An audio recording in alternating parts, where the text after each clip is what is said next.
용돈 많이 받았습니까? 네. 우리 명절 많이 수고들 하셨는데 여러분 하나님의 마음으로 위로합니다. 우리 추석 이후에 오늘 주일 예배를 통해 하나님이 여러분들에게 또 크신 소망과 기쁨을 넘치게 주시기를 축복합니다. 오늘은 만남의 복, 관계의 복이라는 제목으로 말씀을 함께 나누겠습니다. 여러분들은 어떤 복을 원하십니까? 여러분들은 복받은 인생이십니까? 문득 영화나 드라마에서 자주 들었을 법한 그런 한마디가 생각났습니다. 죄송해요. 박복한 년. 박복한 놈. 네. 인생이 꼬이다 못해 복이라고는 찾아볼 수 없는 사람들을 일컬어 이렇게 말하지 않을까 싶습니다. 세상에는 참 여러 가지 복이 있는 것 같아요. 사람들은 보통 오복을 좋아합니다. 성경이 추구하는 대표적인 복은 마태복음 5장에 등장하는 산상수훈의 팔복인데요. 사람들은 팔복보다 오복을 훨씬 좋아합니다. 이 오복이라는 게 중국 유대의 그 유교의 경전, 서경에서 나온 건데요. 소개를 하자면 첫째가 수, 장수의 복이고, 둘째가 부, 불편하지 않을 만큼의 풍요로움, 셋째가 강령, 몸과 마음이 건강한 것, 그리고 넷째가 유호덕, 남에게 많은 것을 베풀고 덕을 쌓는 것, 그리고 마지막 고종명, 일생을 건강하게 살다가 고통 없이 편안하게 생을 마감하는 것. 이게 전통적인 세상 사람들의 복이라고 그렇게 말합니다. 근데 요즘에 현대에 들어와서 이 복이 조금 달라졌답니다. 첫째가 1번이 건강의 복, 2번이 처복, 3번이 물질의 복, 4번이 일복, 마지막 5번째가 좋은 친구 복이라고 그래요.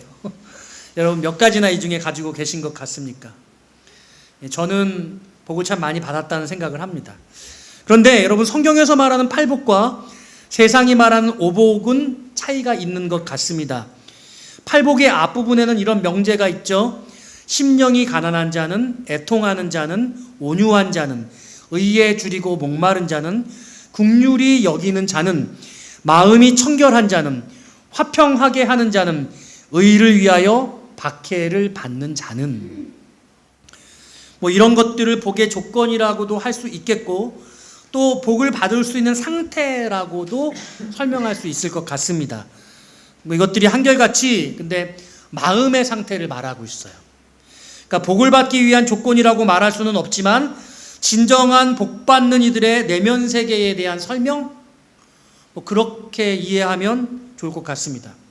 그런데 이 팔복의 앞에 부분 말고 뒤에 부분이 훨씬 중요한데요. 이렇습니다.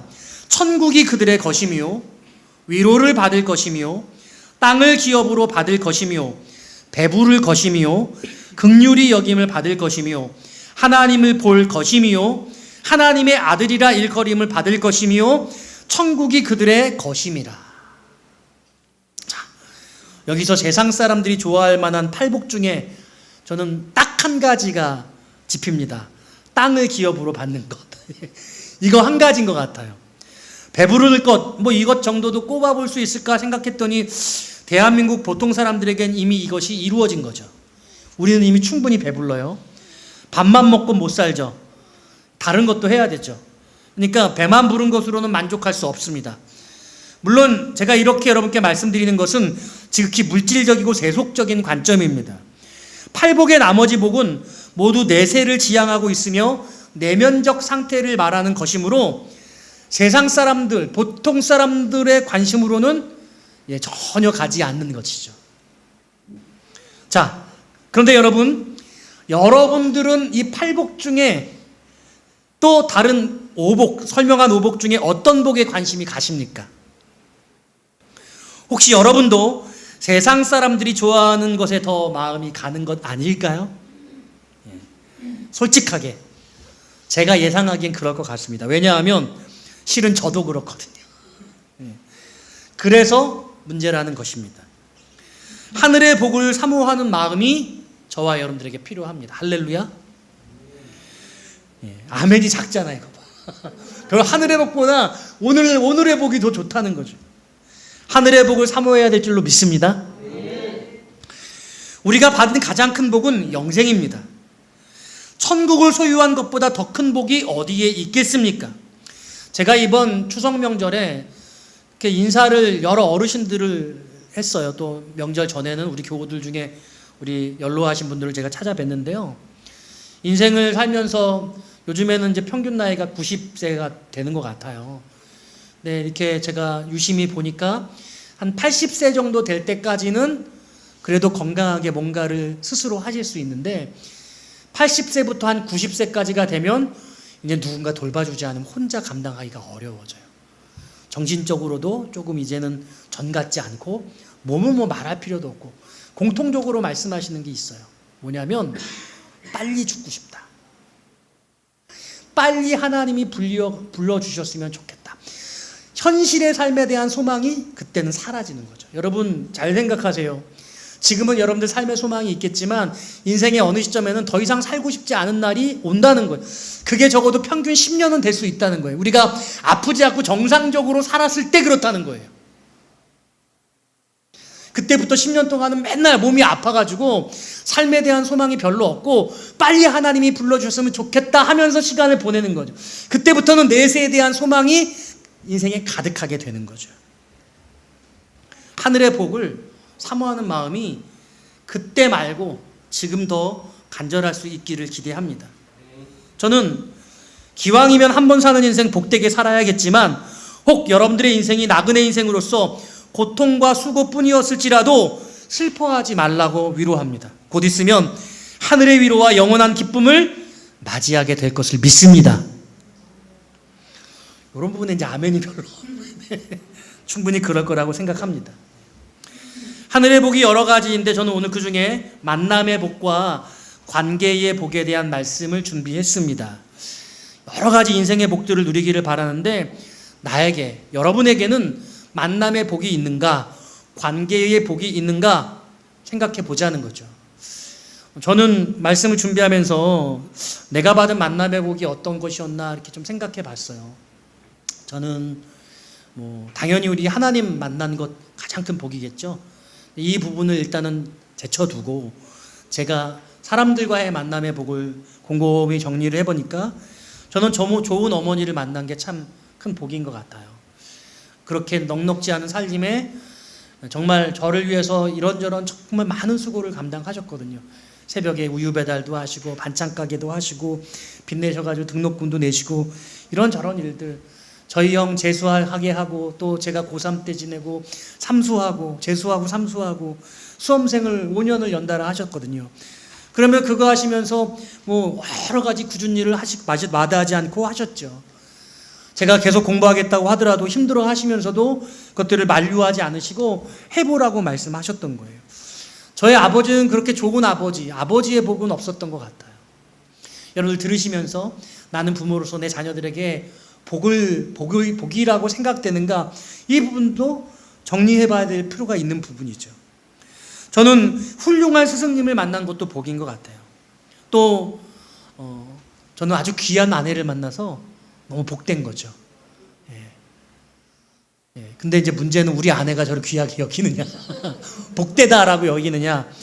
어저께 문득 어떤 찬송가 음악을 틀었는데 왜 하필이면 이 음악이냐고 그러더라고요. 왜 이 노래냐고요. 그 노래가 무슨 노래냐면 하나님 앞에 금요일날 기도하다가 이 찬송 부르다가 하나님이 은혜 주셔가지고 저를 일생의 배우자로 생각하게 되어졌던 결정적인 찬송이었거든요. 근데 하필이면 왜 이 노래냐고 이야기를 하는 것을 보니 저는 우리 집사람에게 그렇게 큰 복이 되는 것 같지는 않습니다. 저에게는 아내가 복인데 아내한테는 남편이 복이 아닌 거라는, 아닐 수 있다는 이제 그런 저는 미안한 마음을 가지게 되는 것이죠. 여러분들의 아내에게, 여러분들의 남편에게 내가 복된 존재인가? 내가 어쩌자고 널 만나서 아이고 내 팔자야, 뭐 이런 이야기 하게 되고 듣게 된다면 참 슬픈 것이죠. 우리 옆에 있는 분에게 인사할까요? 제가 당신의 복이 되고 싶습니다. 하세요. 얼른 하세요. 네. 오늘 본문의 이야기를 여러분께 들려드릴까 합니다. 아브라함이 아내를 잃었습니다. 창세기 23장에서 사라가 127세를 일기로 세상을 떠난 이야기가 나옵니다. 그리고 장래의 장면이 등장하죠. 아브라함과 사라의 나이 차이가 한 10살 정도로 보거든요. 그러니까 이때 아브라함이 137세 정도로 볼 수 있습니다. 그리고 시간이 흐르면서 이 어머니를 잃은 이삭에게 여자가 필요하다는 것, 아내가 필요하다는 것을 느끼게 됩니다. 한 3년에서 4년 정도의 시간이 흐른 것으로 볼 수 있을 것 같아요. 그리고 그가 가장 아끼고 신뢰했던 종 다메섹 엘리에셀을 불러서 맹세하게 합니다.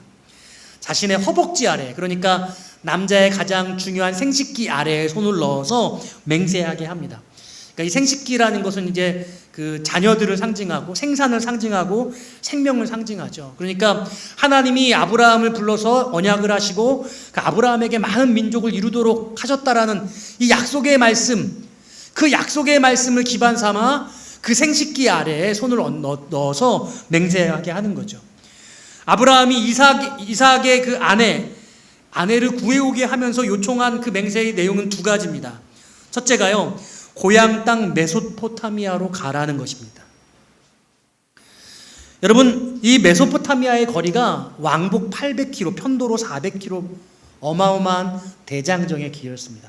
서울, 부산 왕복거리입니다. 오늘로 치면 KTX 타고 차 타고 가면 금세 다녀올 수 있겠죠. 여러분, 얼마나 오가는 길 여러분 힘드셨어요. 우리 집사님 제가 물어봤더니 7시간, 8시간 왕복으로 왔다 갔다 했다고 그렇게 들었거든요.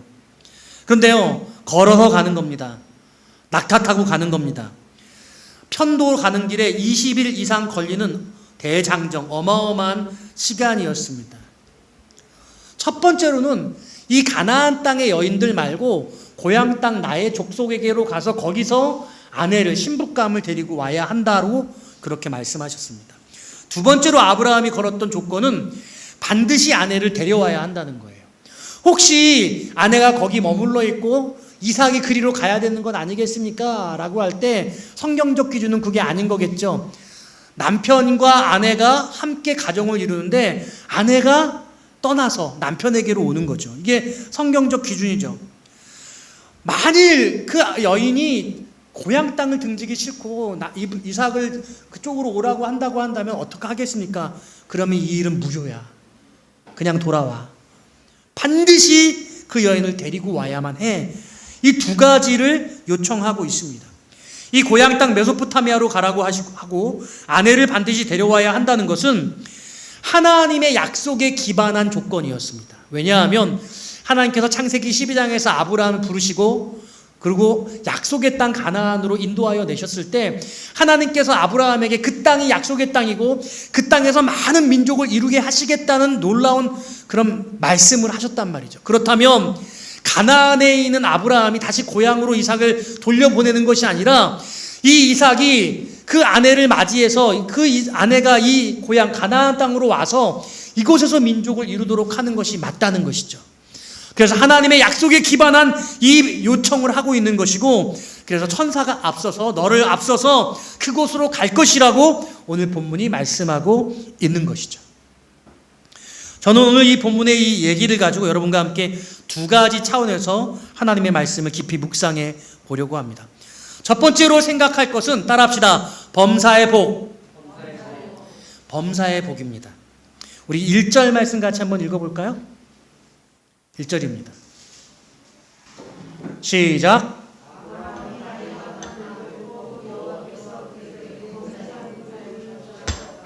아멘. 아브라함이 나이가 많아 늙었다라고 하는 한 가지 진술과 하나님께서 아브라함에게 범사의 복을 주셨다라는 또 하나의 이야기가 1절에 등장합니다. 여러분, 범사의 복이 뭡니까? 아브라함의 증손주였던 요셉은 형통의 복을 받았습니다. 여러분, 우리가 형통의 복 하면 제일 먼저 떠오르는 게 만사 형통이거든요. 많이 듣고 많이 쓰기도 하죠. 근데 이 형통에 대한 오해가 있습니다. 이게 어떤 오해냐면 모든 상황 속에서 다 잘 되는 것, 그러니까 좋은 컨디션 속에서 하나님이 역사하시는 것을 형통이라고 우리가 생각한다는 거예요. 좋은 조건, 좋은 상황 속에서 하나님이 역사하시는 것, 그게 형통이라고 생각한다는 거예요. 그런데 이 요셉의 형통이라고 하는 것은 좋지 않은 컨디션 속에 이루어졌는 거예요. 요셉은 종살이 하는 상황 속에서 형통했어요. 종살이 자체가 행복하지 않은 것일 수 있잖아요. 불행하고 어려운 것일 수 있어요. 근데 하나님은 그걸 형통이라고 그렇게 설명하셨거든요. 그리고 옥살이를 했단 말이에요. 여러분, 감옥 가는 거 우리를 생각하면 얼마나 그게 어렵고 힘든 일입니까? 사회적으로 낙인을 찍는 일 아닙니까? 그런데 종살이 하는 가운데 하나님이 요셉에게 형통하셨다, 이렇게 말씀하고 있는 것이죠. 그러니까 형통이라고 하는 것은 좋은 컨디션에서만 일하시는 하나님이 아니라는 거예요. 어려운 환경 속에서 함께 하시는 걸 하나님은 형통이라고 말한다는 거예요. 그런데 우리가 이 형통에 대해서 어떤 오해를 하고 있냐면, 컨디션이 좋은 걸 우리는 형통이라고 한다는 거예요. 좋은 조건에 있는 것, 좋은 환경에 있는 것, 잘 사는 것, 높은 지위에 있는 것, 그게 형통이라고 생각한다는 거예요. 형통은 그게 아니라는 거예요. 어떤 상황 속에서도 하나님이 함께 하시고 하나님이 하시고자 하는 그 일을 이루어 가시는 것, 그게 형통인 줄로 믿습니다. 그런데 여러분, 범사의 복은요, 일상생활에 하나님이 함께 하시는 거예요. 모든 삶의 일거수일투족 속에서 하나님이 그와 함께 하시고 그의 삶에 복을 주셨대요. 그게 범사의 복이에요. 여러분들에게 이 복이 있기를 주의 이름으로 축원합니다. 네. 그런데요, 사실 이 말씀, 이 범사의 복이 창세기 24장 1절에 나와 있다는 거죠. 그러니까 자세히 조금만 생각해 보면 창세기 24장에서 지금 펼쳐질 그 스토리가 아브라함이 받은 범사의 복이 어떤 것인가를 지금 이야기하고자 한다는 거예요. 그러니까 아브라함이 나이가 많아 늙어서 매우 연로해서 뭔가를 직접 하기에는 이미 힘을 잃어버린 상태이고, 그럼에도 불구하고 하나님이 아브라함에게 범사의 복을 주셨는데, 내가 지금부터 그 범사의 복이 어떤 것인지 얘기해 줄게, 들려줄게, 이 말씀을 하시고 계신다는 거예요. 이 아브라함의 범사의 복이 어떤 것이냐? 이 아브라함의 범사의 복이 리브가를 만난 거죠. 며느리 이삭의 아내를 얻게 된 거예요. 여러분, 고향 땅에 내 대신 사람을 보내가지고 그 사랑하는 아들의 그 며느리감을 얻는다는 게 여러분 쉽습니까? 여러분, 누구 믿고 내 딸의 사위감, 남편감, 내 아들의 며느리감, 아내감을 믿고 맡길 수 있어요? 그러기 쉽지 않거든요. 근데 이렇게 리브가를, 범사의 복을 받아서 리브가를 만나게 하셨고, 그 이삭의 아내감을 만나게 하셨고, 그리고 그 일을 맡길 수 있는 이렇게 귀한 종이 아브라함에게 있었다는 사실이 범사의 복이라는 거예요. 바로 이게 만남의 복이죠. 만남의 복. 그러니까 저는 여러분들에게 이 복을 소유하시라고 말씀을 드리고 싶어요. 여러분들의 가족 중에 자식에게 이런 일 부탁하면 자식들이 정말 즐겁고 기쁜 마음으로 따를 수 있을까요? 남편에게 요청하면 남편은 그럴 수 있을까요? 아내는 그럴 수 있나요? 우리 직장의 동료들에게 이런 이야기하면 이거 정말 흔쾌한 마음으로 할 수 있을까요? 오리를 가자고 하면 심리를 같이 가주라는 주님의 부탁처럼 우리가 정말 즐거운 마음으로 일을 행할 수 있겠냐는 거죠. 아브라함은 이런 종을 가지고 있었다는 거예요. 산유의 교회에 이런 믿음의 사람들이 많이 있으면 좋겠다는 저는 그런 바람을 가져봅니다. 그러니까 이 아브라함의 이 범사의 복은 만남의 복이었는데, 그가 종을 만났다는 사실, 이렇게 놀라운 종을 만났다는 사실입니다. 그런데 사랑하는 여러분, 2절 말씀해 보니까 이 종이 어떠한 종인가 같이 한번 읽어볼까요? 2절입니다. 시작.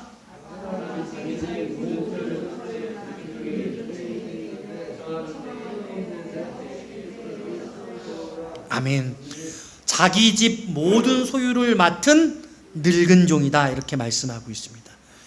그러니까 이 아들이 40세니까 이삭에게 맡길 수도 있었는데 이삭에게 맡기지 않고 이 종에게 자기 집의 모든 재반 업무를 다 믿고 맡겼어요. 얼마나 귀한, 정말 믿음직한 사람이었던 것 같아요. 여러분, 이 종이 어떤 종이었느냐라고 할 때에 성경 연구가들은 창세기 15장에 등장하는 그 종과 동일 인물이다, 창세기 15장 2절 3절에 보면 이런 말씀이 있습니다. 아브라함이 이르되, 이때는 아직 아브라함이 아니라 아브라함입니다.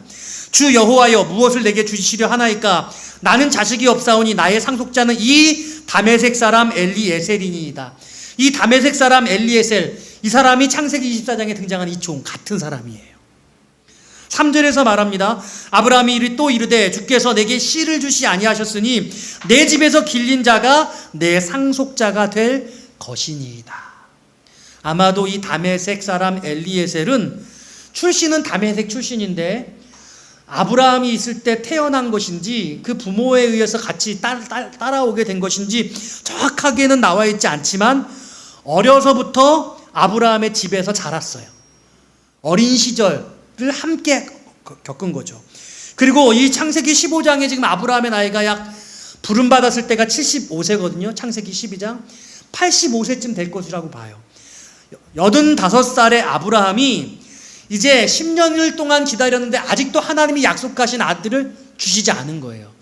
그래서 자포자기하는 마음으로 내 아들은 이 다메섹 사람, 이 다메섹 출신 엘리에셀, 이제는 장성해서 뭐 10대나 혹 아니면 20대의 청년 혹은 그보다 좀 더 나이가 많을 수도 있겠죠.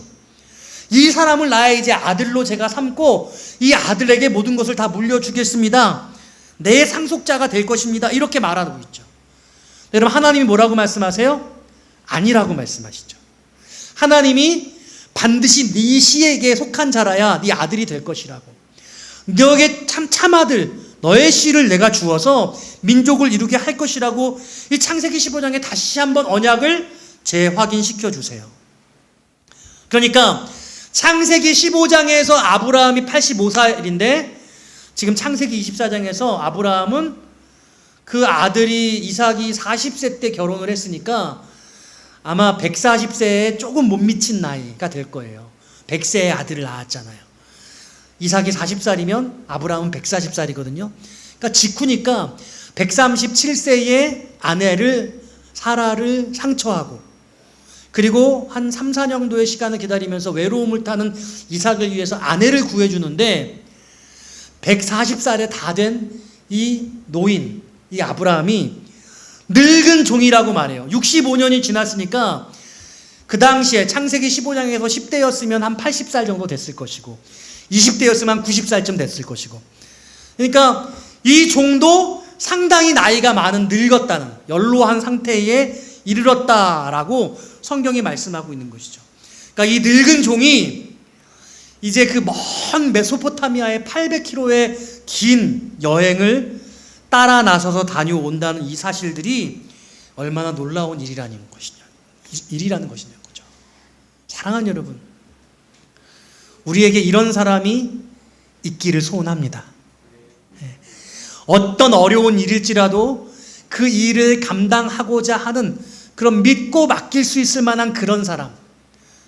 또 반대로 내가 누군가에게 그런 사람이 되어줄 수 있어야 하겠다는 거죠. 만남의 복이란 게 무엇인가라고 할 때 이런 어떻게 생각하면 서로에게 가장 어려운 일들을 해줄 수 있는 그런 존재가 되어지는 것. 아브라함은 그런 사람을 지금 소유하고 있는 것입니다. 자, 그런데요, 오늘 좀 더 중심적으로 나아가서 두 번째로 살펴봐야 될 말씀의 중심 부분은 따라합시다. 누구에게 복입니까? 자, 이 오늘 본문의 이 사건이 누구에게 복이 되느냐라는 것이죠. 복의 주체가 누구냐는 거예요. 자, 본문의 이 사건과 관련된 중심 인물들이 4명쯤 있습니다. 첫 번째가 아브라함이죠. 그리고 두 번째가 오늘 본문에 등장하는 다메섹 사람, 다메섹 출신 엘리에셀입니다. 그리고 이삭이 있죠. 아브라함의 아들. 그리고 그 며느리가 될 사람 리브가가 있습니다. 이 4명이 관계된 거예요. 여러분, 근데 이 사건이 4사람 모두에게 복이 되고 있습니까? 복이 되고 있죠. 복이 되고 있어요. 그런데 정확하게 제가 질문을 다시 하자면 도대체 이게 이 복의 주체가 누구냐라는 것이죠. 누구의 복이냐, 이 질문이 좀 어색할 수 있는데 아주 중요한 부분이에요. 자, 여러분, 오늘 본문의 10절 말씀해 보니까 이의 종이 그 주인의 낙타 중 10피를 끌고 떠나는데 곧 그의 주인의 모든 좋은 것을 가지고 떠나 메소포타미아로 가서 나홀의 성에 이르러 이제 10필의 낙타를 가지고 메소포타미아로 가고 낙타의 온갖 주인의 좋은 것들을 준비해 놨습니다. 그런데 이제 그곳에서 한 우물가에 이르러서 거기서 이 다메섹 엘리에셀이 기도하는 모습을 12절에서 볼 수 있어요. 12절 말씀 같이 읽어보겠습니다. 시작.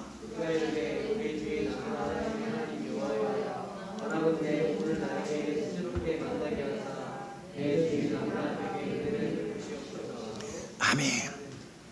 지금 이 엘리에셀, 이 종이 기도하고 있는데 어떻게 기도하고 있냐면 아브라함의 하나님 여호와여 이렇게 부르고 있어요.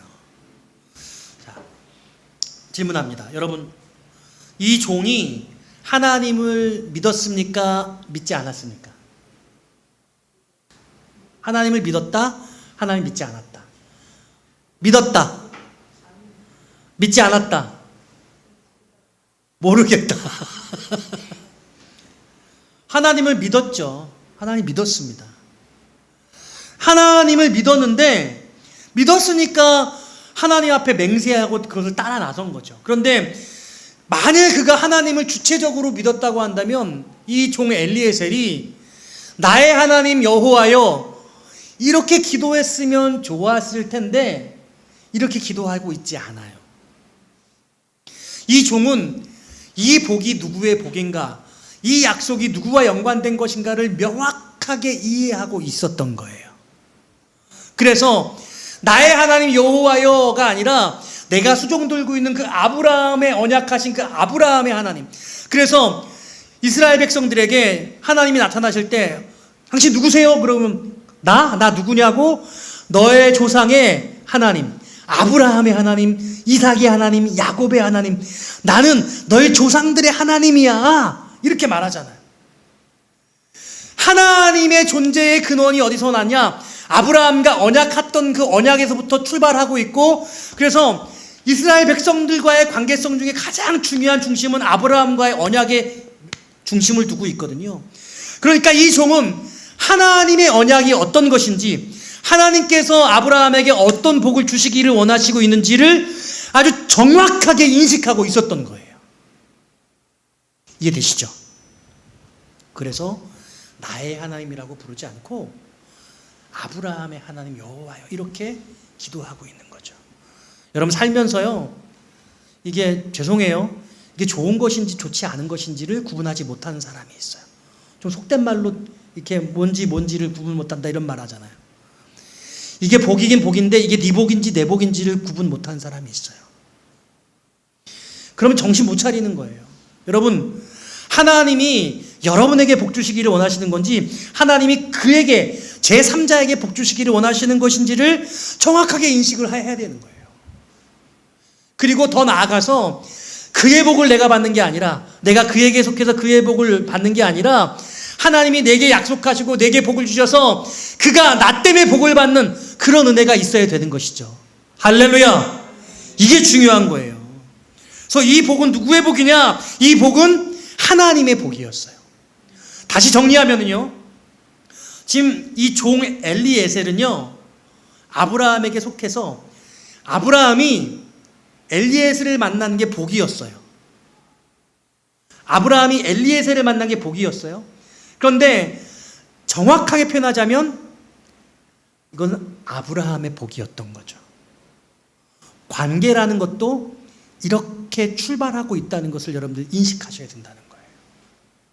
창세기 12장에서 하나님이 아브라함에게 복을 주시면서 이렇게 말씀하셨어요. 내가 너를 미워하는 사람에겐 벌을 주고 너를 좋아하고 너에게 복을 비는 사람, 너를 선대해 준 사람에게 복을 줄 거야. 그래서 하나님이 아브라함에게 능력을 주셔가지고, 아브라함에게 능력을 주셔서 아브라함, 야, 너 마음에 안 들어, 확 저주를 해.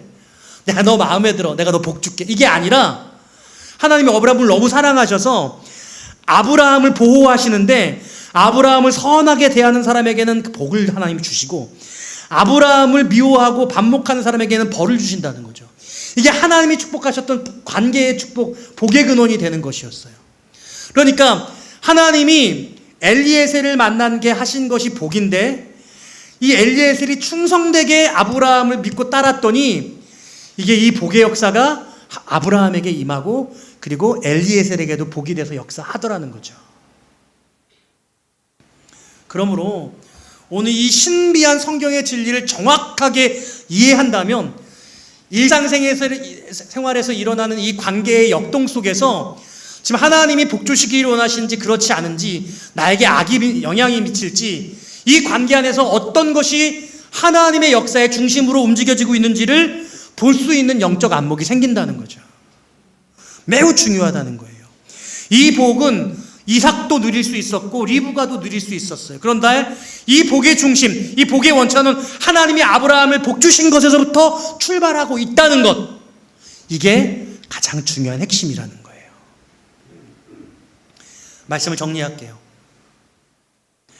만남의 복은 일방적입니다. 만남이라는 것이 쌍방이 이루어지는 것인데 제가 지금 일방이라고 말씀했어요. 이 만남의 복이 쌍방향적으로 흐르게 될 때 그게 관계의 복, 만남의 복에서 관계의 복이 되는 겁니다. 만남은 한쪽에게만 복이 되면 안 됩니다. 만났는데 한 사람에게는 득이 되는데 한 사람에게는 실이 될 수 있어요. 맞죠? 세상 사람들은 서로가 득이 될 때 서로가 계산해서 서로에게 유익하다고 생각할 때 그 만남이 지속됩니다. 그것은 세상에서 말하는 이권관계겠죠. 남자들은요, 직장생활하다가 그렇게 만남이 돈독한 것 같다가 그 일이 끝나서 이권관계가 사라지는 그 순간 모든 만남이 다 사라져버리는 거예요. 그런데 하나님이 주시는 만남의 관계는 하나님 우리를 복의 근원으로 만드셨으므로 우리를 통해서 만남의 복이 누구인가 미치게 되고 이게 관계의 복까지 나타나게 하시기를 기대하시고 계시다는 거죠. 서로가 서로에게 복이 될 수 있어야 되는 것이죠. 여러분 생각해 보십시오. 이제 우리는 우리 스스로를 돌아봐야 되는데요. 나는 받은 것이 많은 존재인지 준 것이 많은 존재인지 생각해 보아야 합니다. 사람들은 많이 받는 것이 좋다고 생각할 수 있습니다. 그러나 여러분, 성경은 준 것이 많은 것이 훨씬 더 복되다고, 훨씬 귀하다고 이렇게 말씀하고 있죠. 그런데 사람들이 내가 받은 것보다 준 것이 많다고 생각하면 사람들은 그때부터 서운하게 생각해요. 그때부터 상처받습니다. 관계의 어려움을 느껴요. 근데 하나님은 그렇게 관계를 설정하시지 않고 하나님은 여러분 한 사람 한 사람을 복되게 부르세요. 하나님의 자녀 삼으시고 여러분들을 복되게 부르셔서 그 하나님이 약속하시고 신실하신 관계 안에서 그를 누군가가 사랑하고 따르면 하나님이 그에게도 복을 주시고 하나님이 택하시고 복 주신 그 사람을 미워하면 그에게 하나님이 벌을 주신다는 거예요. 아브라함의 약속이 아브라함에게만 있는 게 아니라 모든 언약의 백성들, 언약의 자손들에게 미치는 것이죠. 할렐루야. 그러므로 만남의 복은 혹 일회적일 수 있겠습니다. 세상은 계약에 의해서, 이권에 의해서 움직이지만 우리는 한 번의 이권에 의해서 움직이는 것이 아니라 관계의 복으로 발전하는 하나님이 주신 언약적 관계 안에서 하나님의 복을 누리는 자로서 이 만남의 복을 관계의 복으로 확장하고 성취해 나가는 사람이 되어야 한다는 것이죠. 그러므로 저 사람이 정말 하나님의 사람이라고 한다면, 저 사람이 하나님의 복을 누리고 있는 사람이라고 한다면 그를 통해서 내가 복을 받고 그리고 이제 내가 더욱더 하나님의 신실한 사람이 되어서 나를 통해 다른 사람이 그 복을 누리도록 하는 그런 역사가 저와 여러분들의 삶 가운데 임하시기를 소원해요.